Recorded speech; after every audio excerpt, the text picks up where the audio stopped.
Ouais. C'est ça. MC Dav. Ok. Dernier volet de la trilogie. Tu le sais, il le fallait. Écoute ça. Pauvre famille. Pauvre famille.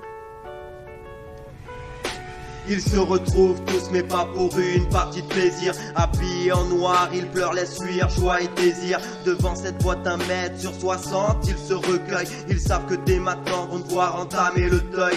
Derrière leurs lunettes noires, on peut voir couler des larmes et doivent se demander pourquoi est-il arrivé ce drame.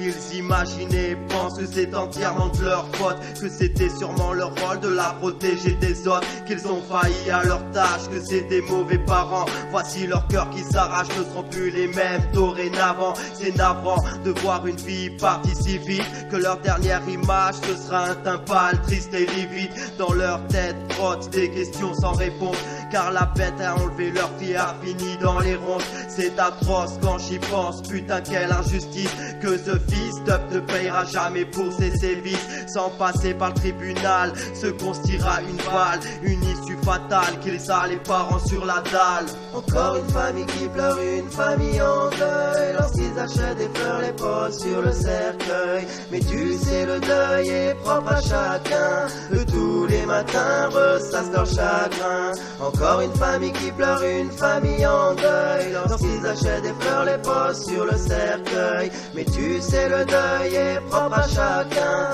eux tous les matins ressassent leur chagrin. Elle, persuadée de pouvoir l'oublier, malgré les années passées, elle sait que rien n'est oublié. Finalement c'est impossible, elle avait trop dans la peau. Même son petit frère Thomas demande où elle est Margot. Comment lui dire qu'elle a déployé ses ailes, qu'elle s'est envolée, qu'elle a rejoint le ciel alors qu'elle s'est fait envioler. Ne pouvant supporter cette peine, ouais ce manque terrible, elle n'a plus une vie saine et pense à des choses horribles. Elle veut rejoindre sa fille, elle veut pas qu'on la dérange. Réussit, elle fuit cette vie et se balance à cette branche, laissant derrière elle mari et enfant.